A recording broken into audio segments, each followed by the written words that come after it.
First say to yourself what you would be, then do what you have to do. Epictetus didn't waste syllables on excuses, and neither will we. 7 silent deal breakers can vaporize a woman's interest before you even notice. Consume every chapter, drop a comment on the first habit you'll attack tonight, smash subscribe for future drills, and stay to the end, because ripping out just one of these weeds can multiply every ounce of confidence you carry. Chapter 1. Expecting her to lead. You stroll into date night with a half shrug and a practiced grin, tossing out, "Wherever you want to go is fine," like it's a gift instead of a dodge. You think you're being easygoing, polite even, but she feels something entirely different. She feels the immediate, unsettling vacuum, no initiative, no vision, no signal that you know how to shape even the simplest of moments, let alone a complex life. It's not the choice of restaurant that matters. It's what the moment reveals. You're waiting for her to take the lead because you fear the responsibility of it. Leadership, when healthy, is not dictatorship, it's orchestration. It's the craft of guiding an experience toward enjoyment, connection, and ease. Women don't seek domination, they seek the assurance that the man beside them can at least be as invested in constructing a shared memory as he is in critiquing it afterward. Stoics called it prohairesis, sovereign choice. The discipline of directing one's own life and, by extension, the spaces one shares with others. When you surrender decision-making at every turn, you surrender something far more valuable, the respect that attraction depends on. Imagine Marcus Aurelius, emperor during plagues, invasions, and betrayal, shrugging before the Senate and muttering, "Whatever you guys think." History would have forgotten him. Rome would have crumbled faster. Likewise, modern attraction forgets the man who perpetually avoids the wheel, handing over the map with a sheepish grin, hoping to be liked for his flexibility. Taking the lead isn't about controlling every variable, it's about offering structure. It's about walking into the evening already having thought 2 steps ahead. I booked us reservations at 7, there's a rooftop jazz show afterward, and I packed umbrellas if the weather turns. That level of foresight isn't overbearing, it's reassuring. It solves problems before they can spawn stress. And when you remove unnecessary friction from her experience, her nervous system relaxes. Relaxation is the unspoken gateway to attraction and desire. The more relaxed she feels in your presence, the more open she becomes to connection, to chemistry, to trust. The opposite dynamic, the endless "I dunno, what do you want" ping-pong match, doesn't feel flexible to her.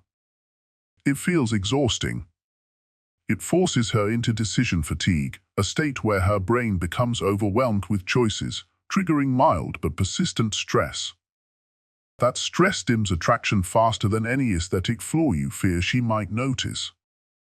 Leadership also means doing invisible work. Pre-vetting options. You check the restaurant menu for dietary restrictions she mentioned in passing. You scout parking logistics so there's no last-minute scramble. You glance at ambience, noise level, possible backup plans. And you do it without seeking applause. When she notices that dates feel effortless, not chaotic, she connects it subconsciously to your character. This man thinks ahead. This man cares about my experience. And trust, built through these small acts, becomes the rich soil where deeper attraction roots itself. She imagines you navigating more serious terrains later, choosing a pediatrician, handling insurance negotiations, steering through grief after family losses. She sees not just the man who can order dinner without blinking, but the man who can order his life with the same calm competence. Initiative evolves into a lifestyle. A habit of thinking ahead. A daily rehearsal of leadership under low stakes, preparing you for higher ones. Without it, you become the passenger who leaves her to chart the terrain, hold the wheel, and fix the maps while you critique the scenery from the back seat. And here's the part most men miss: even if a woman initially tolerates your passivity because she's kind, competent, or used to carrying others, resentment will brew beneath the surface. She will begin to crave polarity, the magnetic charge that comes from energy meeting structure, from flowing countering direction. And if you don't provide it, someone else will. Eventually, without fireworks or dramatic confrontations, she will swap you for someone who drives. Someone who brings plans to the table. Someone who invites her into experiences instead of demanding she orchestrate them. Someone whose steady leadership frees her from the exhaustion of managing everything herself. If you are serious about being attractive, not just physically, but spiritually, you must reclaim leadership as your default mode. Start with small things, choose the coffee shop, book the movie tickets, suggest the weekend itinerary. Practice shouldering responsibility in low-pressure environments until it becomes natural. The Stoics weren't concerned with ruling over others. They were concerned with ruling themselves. The man who governs his own decisions gracefully can extend that structure outward to his relationships, not by force, but by invitation. Be the man who steps forward. Be the one who lightens her load, not adds to it. Structure the space so she can breathe. And watch how, in breathing easier beside you, she leans in again and again and again. Chapter 2. Neglecting yourself. You skip breakfast and call it fasting, but it's just laziness masked as trend. You chug energy drinks to cheat alertness, stacking caffeine on top of poor sleep like crumbling bricks. You hit snooze on your workouts, telling yourself you'll start tomorrow, even though tomorrow has been postponed for months. Beard edges creep uneven and jagged, your dentist appointment gets bumped to Sunday, and your thumb scrolls you into oblivion at 2 a.m. under cold, blue screen light. Meanwhile, you wonder why your confidence feels brittle, why your energy leaks like a punctured tire, why attraction seems harder to maintain than it used to. Attraction begins with how responsibly you steward your own flesh and mind. It isn't about vanity or perfection, it's about respect. The Stoics trained relentlessly in the gymnasium, not to pose in mirrors, but because they knew a disciplined body housed a disciplined mind. They saw the body as a temple to be kept sharp for battle, for service, for leadership. Modern men too often forget, neglect is not a passive error. It's an active signal. It whispers to everyone around you, I don't prioritize myself, so I won't reliably prioritize you either. A woman reads that signal instantly. Before words even leave your mouth, her instincts have processed the evidence. She sees your slouched posture, your lethargic gaze, your fast food breath, your worn-out shoes, your excuse-stuffed language, and she registers a question deeper than attraction. If he won't guard his own health, how attentively will he guard mine? Our children's? Our future. Attraction isn't just about present beauty, it's about the subconscious projection of future security. And neglect sabotages that projection immediately. Physical upkeep is merely the visible layer of a much deeper architecture. It's the polished haircut, the even, clean beard line. It's the jawline kept sharp through consistency, not magic. It's the posture that defies the gravitational pull of endless hours hunched over screens. It's clothes that fit properly, not to flex wealth, but to signal pride in one's appearance. Grooming doesn't demand luxury or vanity, it demands care. Care is attractive because it shows reliability. A man who can care for his body signals he can care for a life beyond himself. Beneath the surface lies metabolic evidence. Whole food majority meals that fuel instead of fog. Workouts designed not for fleeting aesthetic goals, but for strength, endurance, capability. Progressive overload lifting that signals mastery over pain, fatigue, and procrastination. Cardiovascular training that builds grit and fortifies discipline. Each of these practices broadcasts that you can manage cravings, delay gratification, structure chaos. Each silent discipline becomes an unwritten promise. When storms hit, whether financial, emotional, or physical, I won't collapse under them. Mental hygiene completes this sacred trinity. It's the ability to create stillness without the crutch of scrolling. It's reading books that thicken your worldview, not just absorbing dopamine-triggered reels. It's journaling thoughts, checking emotional inflammation the same way you'd check blood pressure, catching negative spirals early, adjusting accordingly. Mental hygiene isn't luxury, it's armor. In a distracted, anxious world, a man with a clean mind is a fortress. And make no mistake, a woman feels the difference. She feels it when your conversations deepen naturally rather than skimming across the shallow. She feels it when your patience holds under stress instead of snapping like dry twigs. She feels it when your focus remains steady, not hijacked by every notification. She feels it and she relaxes, because her instincts tell her she's standing beside stability, not volatility. Neglect invites anxiety. It asks, without words, will his temper flare when pressure hits? Will his exhaustion turn into withdrawal? Will his indiscipline cost us both peace? Attraction cannot survive alongside chronic, low-grade fear. It suffocates when one partner must compensate for the other's collapse. Choosing nourishment over numbness, choosing order over chaos, isn't about aesthetics. It's about signaling, I will not drag you into emergency rooms of my own manufacture. Attraction ignites at that silent shout. It blossoms when she feels your inner governor running clean, steady, and strong. Love admires effort. But desire, the magnetic pull that makes her lean closer instead of leaning away, desire celebrates discipline. Understand, neglect is not neutral. Over time, it becomes actively repulsive. She may still smile politely when you guzzle soda, skip the gym, or shrug at another all-nighter of empty scrolling. But deep inside, her attraction starts tallying the costs. It's death by 1,000 micro-abdications, a respect that withers, a curiosity that fades, a passion that dims. It's not about perfection. It's about relentless stewardship. It's about refusing to let laziness masquerade as freedom.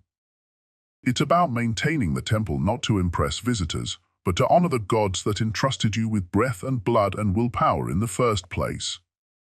Care for your vessel. Sharpen your mind. Fortify your spirit. Because when you do, you won't just attract women, you'll attract allies, opportunities, victories you can't even yet imagine. And most importantly, you'll respect the man looking back at you in the mirror, the one who stopped waiting for confidence to arrive and instead built it, brick by disciplined brick. Chapter 3. Being overly clingy or seeking validation. Your phone buzzes once and you react like Pavlov's dog, snatching it up with sub-second reflexes, desperate for her name on the lock screen. Her Instagram story thumbnail pops up, and your brain lights up with dopamine as if you've just won the lottery. You double-text when she doesn't reply fast enough. You triple-check the last message you sent, analyzing whether the emoji was too casual, too eager, too vague. You quadruple question, did I sound needy? Should I have waited longer? Why hasn't she responded yet? Every lull in contact spins into a silent panic attack. She must be losing interest. She must be pulling away. I must have done something wrong. You text again, just checking in, though she confirmed plans only an hour ago. You ask if she's mad, if she's bored, if she's still planning to meet. What you call care is starting to feel to her like a life raft that wraps around her ankles. What you see as attentiveness registers to her as pressure, and pressure is the fastest way to collapse attraction. Clinginess isn't affection. It's appetite dressed up in anxiety. It's demand hidden behind sweet words. Attraction is like fire, it needs air to breathe. When you clutch it, smother it, starve it of space, you don't nurture it, you kill it. Women instinctively recoil from energy that signals need rather than desire. Need says, I can't be okay unless you validate me. Desire says, I'm already whole, and I choose to share my wholeness with you. The Stoics understood this 2,000 years ago. They staked serenity not on external applause but on internal validation. Epictetus said it clearly, if you make happiness depend on things outside your control, other people's praise, other people's approval, you are shackled. No amount of flirting, reassurance, or attention will ever be enough if you haven't built your self-esteem around internal standards. The secure man, real Stoic strength, centers his esteem on principles, not audience reactions. His daily scorecard is simple. Did I honor my commitments today? Did I pursue my goals today? Did I live according to my values? Applause becomes dessert, not oxygen. Praise feels nice, but it isn't necessary. Silence doesn't trigger a spiral, it offers space for him to continue building, growing, moving forward. You can implement this in small, powerful ways. Schedule phone-free blocks every day, even when temptation nags. Track your accomplishments in a private journal where no applause is needed. Practice social micro-breaks where you intentionally let her text linger for an hour or two, not to manipulate her, but because you are deeply absorbed in the gym, a creative project, a conversation with your brother, or a book that expands your mind. Show gravity, don't announce it. Let your energy demonstrate that you have a center of mass that is unshaken by external approval. Neediness inversely correlates with mystery.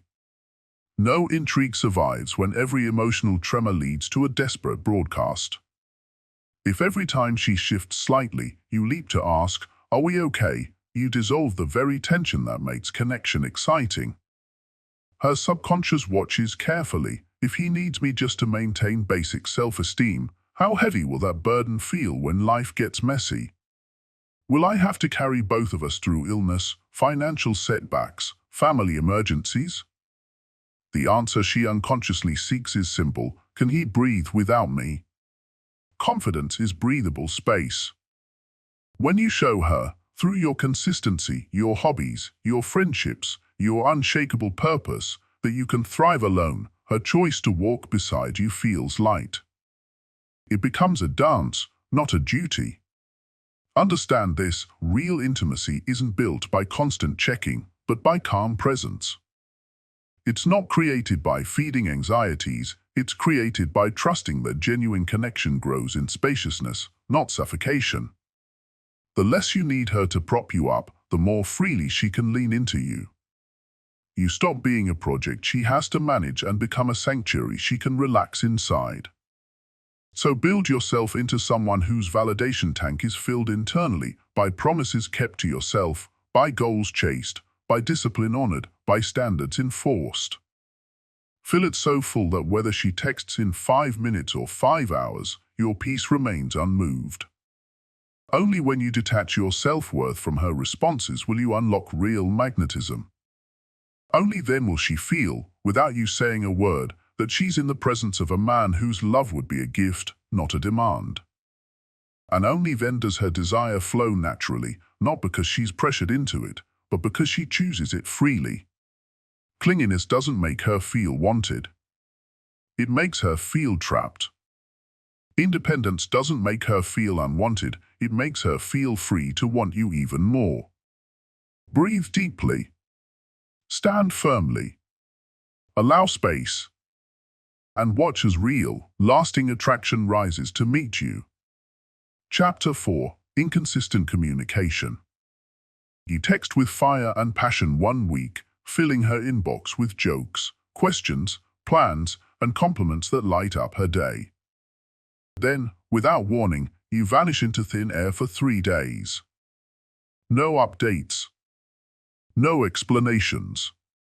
Silence. Maybe you pop back in midweek with a casual "Hey, been crazy busy," as if nothing happened. Maybe you promise a Sunday night call with enthusiasm, only to show up late Tuesday afternoon with zero context, acting as though she should pick up the thread without missing a beat. One moment you're painting vivid pictures of future goals together, the next, you're pivoting into cynicism and self-sabotage, darkening the energy without warning.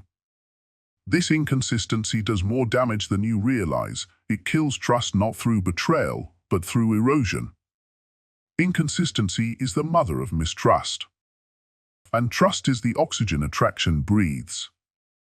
Without it, connection suffocates. Human beings, especially women, are wired to seek predictive safety in intimate relationships. They are not seeking constant excitement from your words. They are seeking reliability in your presence, your tone, your rhythm. When you become unpredictable, her nervous system doesn't relax, it braces. Instead of oxytocin, the bonding hormone, being released during interactions with you, cortisol, the stress hormone, spikes. Her body literally prepares for emotional whiplash. And when stress outweighs connection, desire dies. The Stoics knew this intuitively. They built their reputations on constancy. Ancient senators, generals, and philosophers were judged not by their brilliance in a single moment, but by their consistency across seasons of chaos. A man's word mattered because yesterday matched today, and today promised to match tomorrow. People entrusted their lives, fortunes, and legacies to those whose behavior was predictable under pressure. You must become that man, not only in public, but especially in private relationships. To combat inconsistency, build a simple but powerful communication structure. Morning greetings are a lighthouse, small, steady, unfailing. A weekly check-in creates shared ground, something she can anticipate even amidst busy schedules. Clear expectations around communication prevent confusion. If your workload spikes, don't disappear into a black hole. Send a text early. Works heavy until Friday. Let's have a call Saturday afternoon. Thinking of you. Short, sincere, and proactive. By managing expectations before friction arises, you disarm anxiety before it takes root. Reliable cadence in communication fosters anticipation. Anticipation fuels desire. Predictability doesn't kill passion. Predictability stabilizes the foundation so passion can build on top of it. When she knows when and how you will show up, she stops allocating emotional bandwidth to worrying.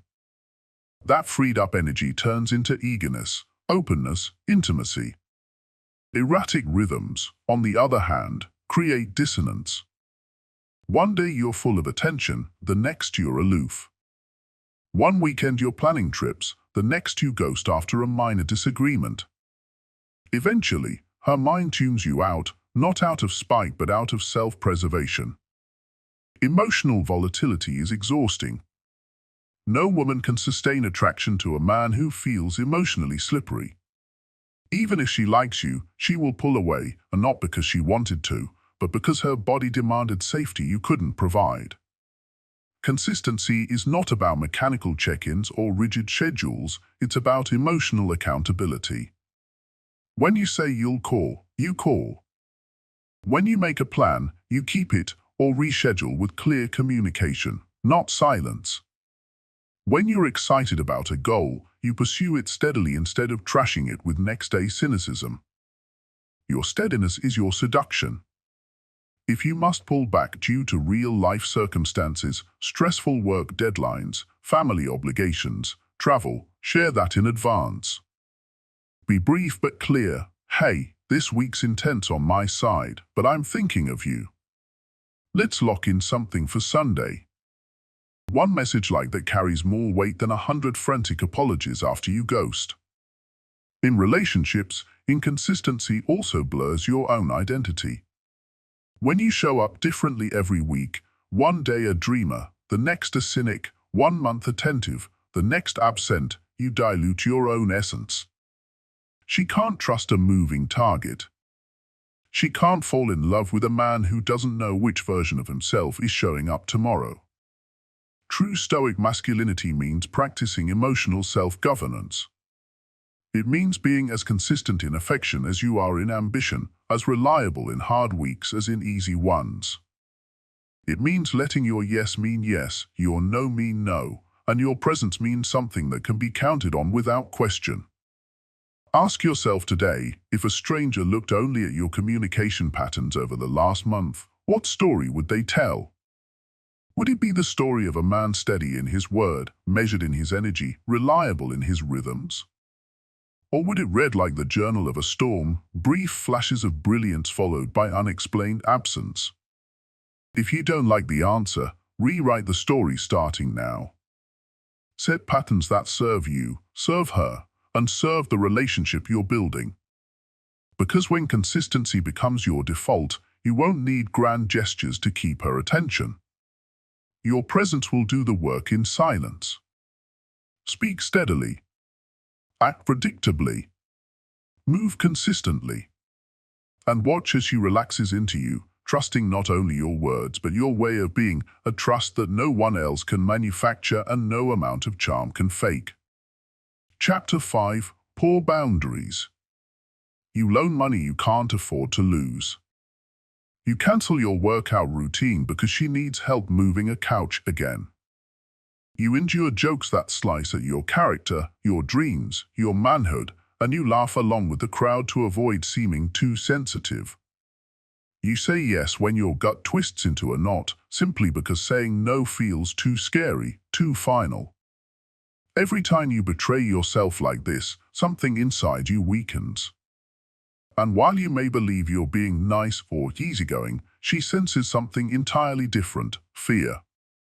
A man who fears confrontation cannot protect anything, not himself, not his dreams, and certainly not her. The Stoics understood this principle with surgical clarity.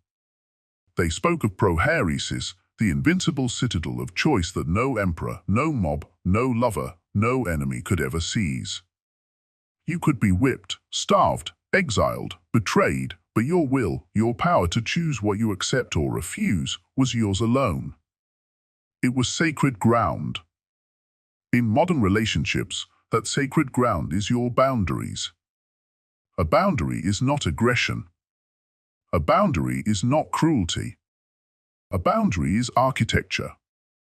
Without strong foundations, no house can withstand a storm. Without strong internal boundaries, no man can sustain a relationship built on mutual respect. When you calmly state, "I can't lend money right now, it would compromise my financial stability," you aren't selfish. You are building a wall that supports the structure. When you say, "I've blocked off Saturday mornings for my personal goals, let's meet in the afternoon," you aren't difficult. You are showing her that you steward your own energy before offering it to others. The brief discomfort you feel when you assert a boundary, those few seconds of awkward silence, the flash of disappointment on her face, is not failure. It's the toll you pay for long-term trust. Every time you choose principle over immediate approval, you lay another stone in the foundation of your masculine presence. She doesn't consciously think, "Wow, he's got great boundaries," but she feels it at a primal level: this man can be trusted. This man is solid. Boundaries reveal the difference between a partner and a mat. If you let her control your schedule, your wallet, your voice, your dreams, she may initially enjoy the power, but over time, she will resent the man she had to dominate. Respect withers. Desire shrivels. Because no high-value woman dreams of building a future with someone she can steamroll. She wants to meet a force, not a sponge. Poor boundaries don't just kill attraction, they invite exploitation. Maybe not from her, but from others around you. Friends, co-workers, even family members sense when a man has no defined edge. And if life becomes an endless stream of demands, distractions, and manipulations, your energy evaporates. You become a hollowed-out version of yourself, exhausted, resentful, aimless. Building strong boundaries requires practice, not perfection. Start with micro-boundaries. Respond to texts when it suits your schedule, not out of Pavlovian urgency. Choose one night per week where you protect solitude without apology. Say no to small requests you would previously accept out of guilt. Watch how your confidence hardens like tempered steel each time you prioritize your own sovereignty. When boundaries are healthy, relationships thrive. She feels safe knowing you can say no not just to her but to temptation, distraction, and chaos. She feels proud standing beside a man who won't betray himself for fleeting approval. She trusts that your yes means something because she knows your the no has weight. There will be those who don't like your boundaries. Good. Let them reveal themselves. Boundaries act as sieves, separating those who want to grow with you from those who only wanted to use you. Not everyone deserves access to your time, your body, your attention. Boundaries ensure only the worthy remain inside the castle walls. Stoic mastery of prohairesis wasn't theoretical, it was embodied daily. Similarly, your boundary setting is not a one-time event, it is a daily discipline. It happens in how you answer the phone, how you negotiate your salary, how you respond to late-night you-up texts, how you defend your gym time, your reading time, your solitude. Every small assertion reinforces that your life belongs first and foremost to you. A man with poor boundaries walks through life wondering why people leave, why opportunities slip away, why women lose interest after the initial spark. A man with strong boundaries walks through life choosing his alliances, his projects, his loves carefully, deliberately, powerfully. Attraction rises naturally where self-respect stands firm. It's not something you have to demand or beg for. It's something you embody, and she will feel it before you say a word. So plant your pillars. Guard your gates. Speak your no with the same steady tone you speak your yes. And watch as the entire quality of your life and your relationships elevates around the architecture you finally decided was worth building. Chapter 6 at Negative Worldview. You dissect every tragedy on the evening news over dinner, filling the air with sorrow and anger. You mock strangers' outfits in public, making cutting comments about people you've never met. You predict the failure of projects before they've even begun, yours, hers, anyone's, and cloak it in the tone of wisdom. You think you're being realistic, maybe even witty. But what you're actually doing is dripping slow poison into every conversation, every connection, every moment you share. Over time, that poison doesn't just kill laughter, it rots romance at the root. Cynicism often masquerades as intelligence. It's easy to sound sharp by being critical. It's easy to seem clever when you tear things down instead of building them up. But the woman beside you doesn't feel admiration when she hears your endless critiques. She feels heavy. She feels burdened. Attraction is an energy game, and negative energy, especially chronic, low-grade negativity, suffocates desire faster than any financial instability or aesthetic imperfection ever could. The Stoics mastered realism, not pessimism. They acknowledged that hardship was inevitable, that famine, war, betrayal, and loss would cross every life. But they refused despair. They trained themselves to meet each hardship with preparation, courage, and action. They believed that suffering was no excuse for sourness. Marcus Aurelius faced plagues and political conspiracies daily, yet he still wrote of duty, gratitude, and wonder at the night sky. Stoic realism doesn't deny problems, it refuses to worship them. You must train yourself to spot the infection of negativity before it anchors itself into your speech. Begin a daily discipline each time you catch yourself voicing a complaint, whether about the weather, traffic, work, or society. Pause and reframe it into constructive action. If you gripe about your city's chaos, follow it with, which is why I'm learning remote skills to move where I thrive. If you complain about feeling tired, follow it with, so I'm reworking my sleep schedule starting tonight. If you criticize others' choices, reflect on one decision you'll make today to align more closely with your own values. This reframing does not make you naive. It makes you a leader. Because emotional leadership is exactly what confident men offer. It's the ability to set a room's tone rather than absorb its worst impulses. When you shift from a commentary of decay to a commentary of creation, your eyes literally brighten. Your facial muscles relax. Your voice slows. You become lighter to be around, easier to breathe beside. And a woman feels that shift instinctively. She may not be able to name it, but her body will respond: safety, hope, expansion. Positivity is not ignoring reality. It's interpreting reality through a lens of personal agency instead of helplessness. It's the ability to witness darkness without becoming dark. It's the decision to spotlight the opportunity hidden inside the obstacle. And that decision, made daily, makes you infinitely more magnetic than flawless skin or a seven-figure income ever could. Negativity whispers, life is overwhelming, brace for the worst. Positivity declares, life is unpredictable, prepare for greatness. She feels the difference not because you deliver rehearsed motivational speeches, but because your day-to-day reactions build a silent track record of emotional resilience. You don't mock the struggling waiter, you leave a tip that turns his night around. You don't curse the rain, you pull her under the awning with a smile and make a memory. You don't predict failure, you forecast the next pivot you'll engineer if needed. And remember, emotional leadership is tested not in calm seas but in storms. Anyone can sound optimistic when the sun is shining.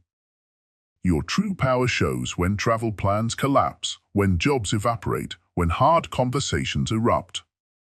If, in those moments, you can center yourself, refuse despair, and orient both of you toward solutions instead of spirals, you will become not just attractive, you will become irreplaceable.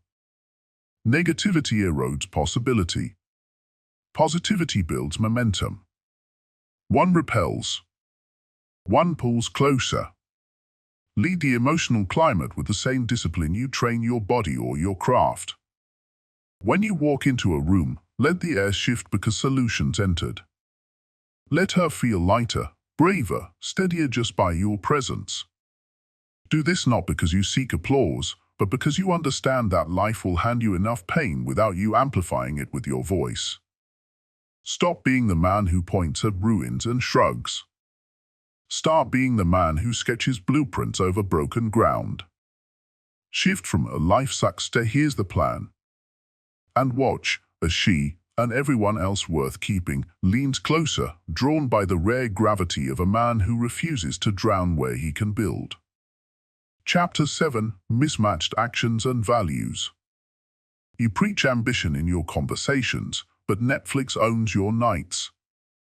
You tell her you value loyalty, yet your eyes drift lazily toward every passing curve on the street. You talk about your commitment to growth and success, yet the unread books on your shelf gather dust like abandoned promises. Hypocrisy doesn't simply dull your edge, but erases it. Charisma, once cracked by contradiction, crumbles under scrutiny. And make no mistake, women are masters at detecting these fractures.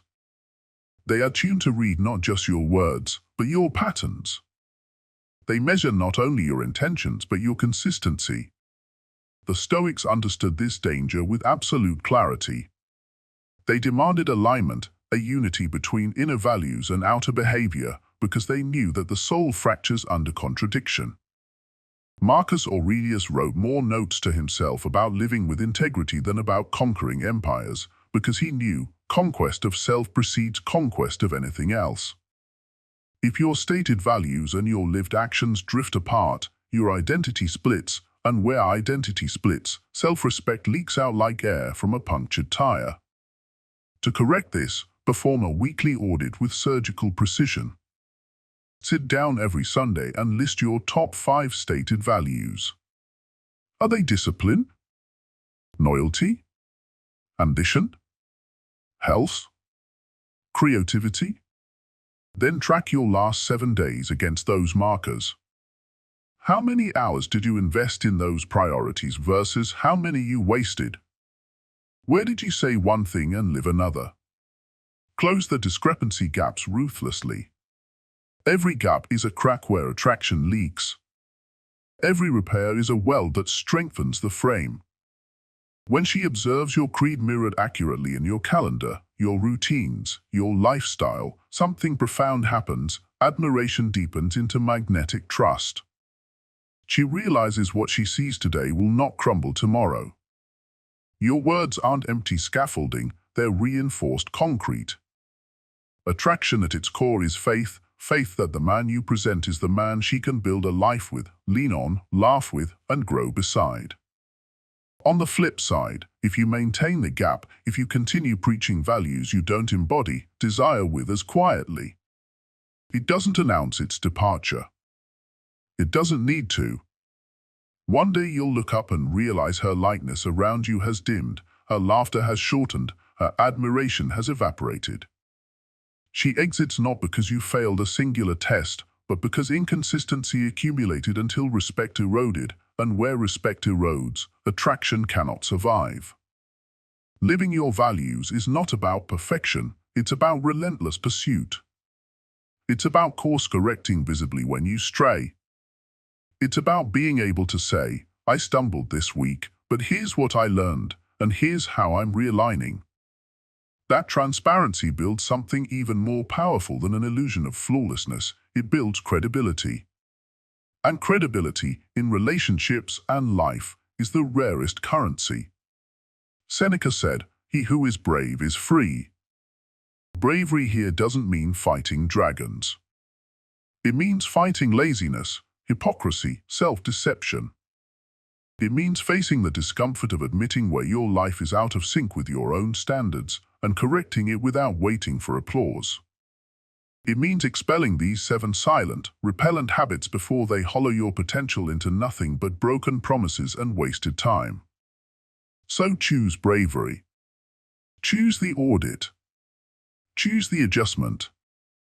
Comment below which habit falls first for you, or be public about it, because commitment loves witness. Smash the like button if this mirror reflected something you needed to see. Subscribe for the next Stoic upgrade, because the man willing to refine himself relentlessly is the man the world, and the women in it, cannot help but be drawn toward. Trim the fat. Train the discipline. Plan with clarity. Lead with strength. Respect yourself so deeply that compromise feels impossible. Radiate integrity so loudly that no words are needed. Do that, and you'll watch attraction transform from a mystery into an inevitability, and you'll wonder how you ever thought it worked any other way. Marcus Aurelius wrote, "The impediment to action advances action. What stands in the way becomes the way." Tonight we named 7 self-inflicted obstacles that block a woman's attraction and therefore block your own growth. Now they are no longer hidden, they are invitations. Remove just one and you'll feel the wheel of momentum catch. Strip away all 7 and you'll wonder how you ever lived under their weight. Pick your first target before you close this video: initiative, self-care, neediness, inconsistency, weak boundaries, negativity, or hypocrisy. Write it in the comments so the rest of us can cheer you on and hold you to it.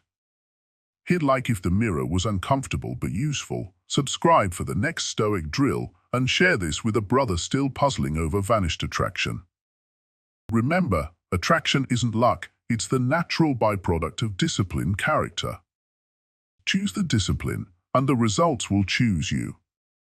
See you in the next episode, stronger, clearer, and one habit lighter.